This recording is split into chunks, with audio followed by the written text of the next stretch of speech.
Welcome to day 2 of the 2023 NFL Draft. I'm Abby Alonzo. You're watching Titans Today.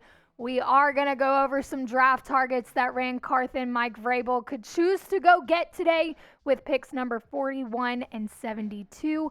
And then we're going to do a little bit of a mock draft, a day 2 mock draft going through round 2 and round 3.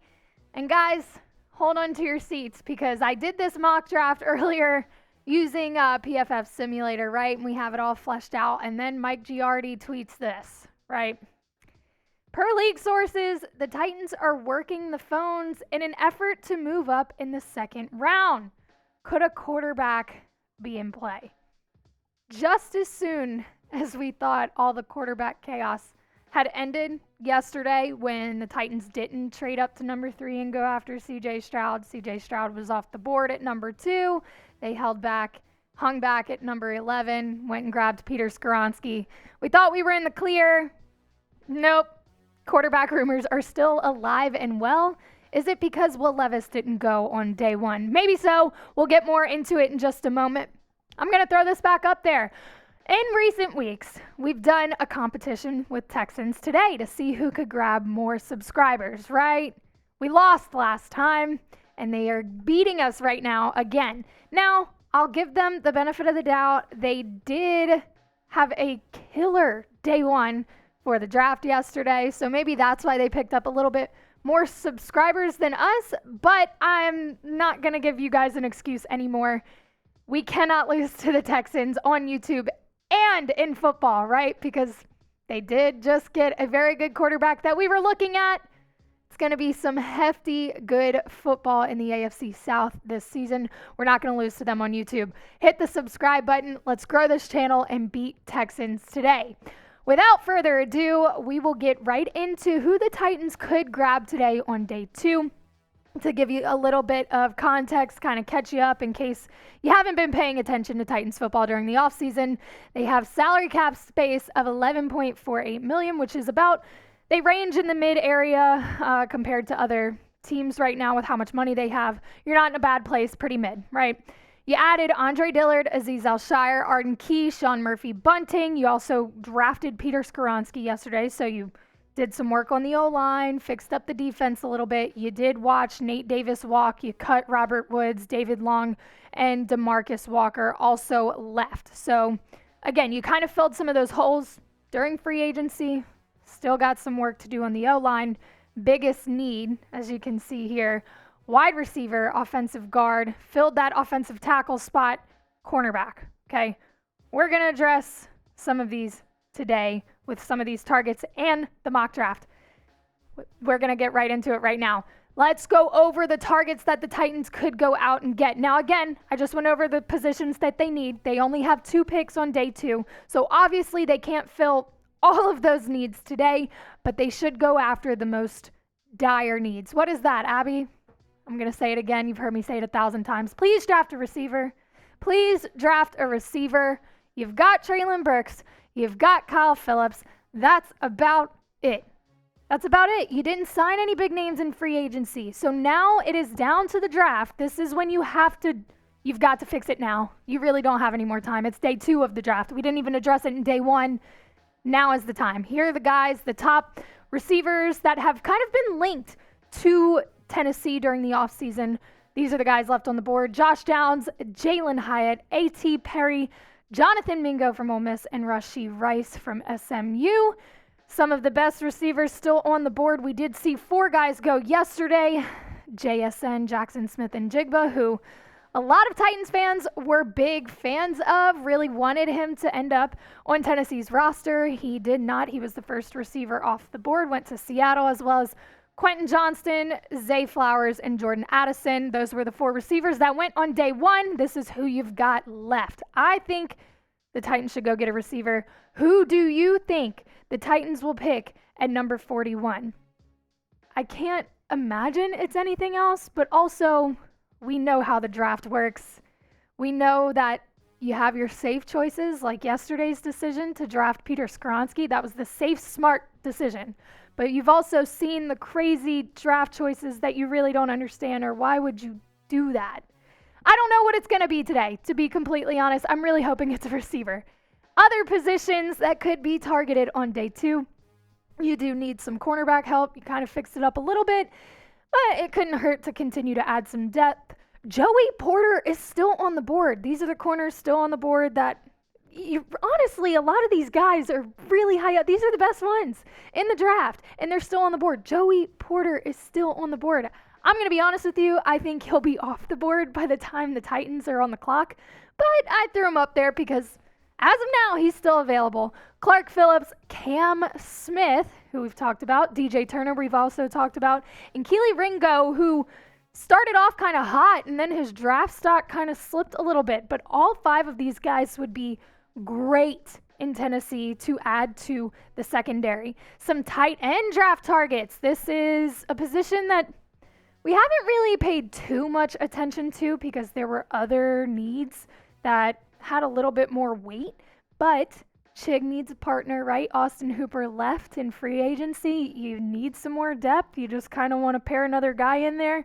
Give Ryan Tannehill another option. Michael Mayer is still on the board. This is another guy we thought we were going to see go in round 1. Nope, still available.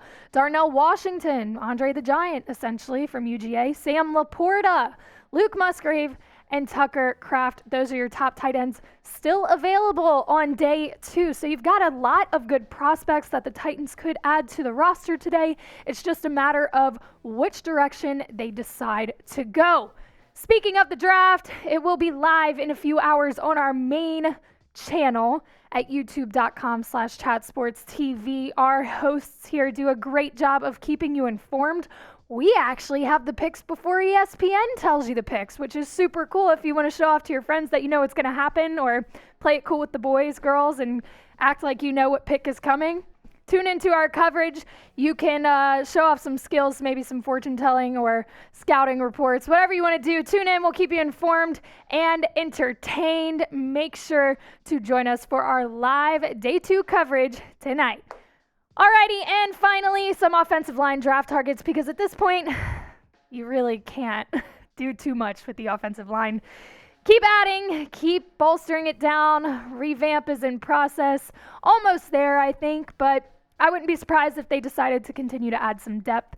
You've got John Michael Schmitz, Joe Tippmann, Osiris Torrance, Steve Avila, and Cody Mauch. So top 5 kind of all over the place, different positions there, but again, this offensive line is in kind of a weird place right now where you don't really know who's going to be playing where. Just add a bunch of monster dudes that are ready to play some football and bolster that O-line and put up some protection for Ryan Tannehill. Put the best guys up there and see what happens, I think. And of course, I'm going to put it on the screen. You've got quarterbacks still, 2 quarterbacks that we've talked about. Again, Will Levis was invited to the draft. He thought he was going to go round 1. He didn't go round 1. He's now saying he's not even going to day 2, which I get it. That's kind of embarrassing. But there were other guys who weren't drafted on day 1 that were at the draft. Anyway, Will Levis is still available, and Hendon Hooker. Hendon Hooker is a sleeper. Obviously, we knew he wasn't going to go in round 1. That ACL, the age, kind of just not a round 1 quarterback with those taken into consideration, those the age and the injury. But sleeper. Could be a good pick late in the 2nd round, maybe the 3rd round. And again, the Titans have not completely separated themselves from the quarterback conversation. 2 guys on the board that Tennessee could go out and get. Now, for the moment you've been waiting for, we are actually going to do the mock, okay? We're going to go through round 2 and round 3. Two of the guys I mocked were on that board, and we'll get right into it. I told you I wanted a receiver. If I'm Rand Carthon, I'm grabbing a receiver. Jalin Hyatt at 41. This is my round 2 decision. I'm not waiting any longer on a receiver. Yeah, you watched 4 of the best receivers go off the board. We played this game in free agency where we kind of hung around, and then we started watching all of the big receivers just start going to different teams because we wanted to hang back. I'm not hanging back anymore. I'm going to get a receiver. A done deal. Jalin Hyatt is my guy. Why is he my guy? Because he's speed. Look at his stats, okay? His stats are good alone. 67 receptions in 2022, 1,200 yards, averaged 18.9 yards per catch, and he had 15 touchdowns. His speed and production is incredible. We know Mike Vrabel is looking for speed. He has said it time and time again that he wants to get faster. If you want to get faster, this is the guy. Now, I will say, he played a lot of slot. You've got Kyle Phillips to play slot. So if maybe that's a little bit of a turnoff because you already do have a slot receiver, but he's got good vertical ability. He had 20 catches over 20 yards this past season. He actually led the nation with that stat. I think he could be kind of moved to outside or moved out of the slot. He could be used in different ways. I'm not saying that he'll just be put there and he'll be successful. I think that does take a little bit of a transition. But again, he's got the speed to do it. I think at the end of the day, it is very clear that that is the element they want to add to this receiver room, speed. He's got it. 1 + 1 = 2. Grab Jalin Hyatt. I think that. What do you think? Should the Titans draft Jalin Hyatt? Let me know down in the comment section. Type Y for yes, type N for no. Feel free to elaborate. I tell you all the time, spill the tea. Let me know your feelings, how you feel on this question, why you think what you think, because I'm sharing my opinion, but this is about a conversation. I like to chop it up with y'all. Make sure you share your opinion with me as well. Round 3, I had to do it. I had to do it, guys, just for the fun of it. Why not? He's still on the board. We're still linked to the quarterback conversation. So, yeah, I'm throwing Hendon Hooker up there. It only makes sense because I just grabbed Jalin Hyatt, right? Round 3, Hendon Hooker. You want to talk quarterbacks? Okay, let's talk quarterback. His stats, okay, 69.6 completion percentage. This is in 11 games. Before I read this next stat, 11 games, he had 3,000 yards. Over 3,000 yards in 11 games, 27 touchdowns, 2 interceptions. And you can sit here and tell me that he had a Mickey Mouse offense and this happened and that happened and everything was set up for him. Yeah, okay, the stats still don't lie. Like, you can't take that away from the kid. His past 4 seasons as well, he continues to get better and better. He is a dual threat. Not just does he have a big arm, he can move. He protects the ball. He can work in the pocket. He can use his feet. These are all things that are checking the box for probably what the next quarterback in Tennessee is going to look like, to be honest. Now, I have to say, I'm not completely sold on the fact that Carthon is done with the quarterback conversation. You made it through day 1 without a crazy trade that would cost a lot, right? Because that was the big dilemma here. Do you want to trade up and give away so many picks when you know you need to rebuild your roster? He didn't do it. I think that was safe and smart. That doesn't mean that he's not still looking for a quarterback. Here you are. You've got Will Levis and you've got Hendon Hooker falling in your lap. Remember that tweet I showed you at the beginning of the show? If that is the case, I have a feeling, please, I hope I'm wrong, that the Titans are trading up looking for Will Levis. Now, if they don't trade up, I'm not completely convinced that they're not interested in Hendon Hooker, because Hendon Hooker has that big arm, and yes, he's older, he's more mature, he's able to, I believe that if you grab Hendon Hooker, he'll have a year behind Ryan Tannehill, and by 2024, he is ready to roll. I think he is that type of guy to be able to go right in. He'll become the franchise quarterback. And before you say, he's hurt, he's old. Yeah, he's old. 2, the ACL injury, he's ahead of schedule. And I know a lot of times you hear that, like these players say, oh yeah, I'm recovering really well, and they're really not. They just have to say that to the media. No, he really is. Like, he's already doing dropbacks and everything. He's ahead of schedule. He means business. He wants to play. I'm saying Hendon Hooker because why not? It's fun. It's day 2. Let's have some fun. Grade the Titans day 2 mock draft. If you loved it, give me an A. If you hated it, give me an F. It's okay. Either way, your opinion is your opinion. You are entitled to it, but be nice in the comment section. I like Jalin Hyatt and Hendon Hooker back together in Tennessee. Come on, it kind of sounds storybook. We'll see if it happens today. Make sure to subscribe to the show. Again, we are trying to beat Texans today. I really don't want to lose to Will Scott. I want bragging rights in the office. Come on, help me out here. Subscribe. We'll make sure that you stay updated throughout the next couple days with the draft going on. We'll see y'all soon. Tighten up.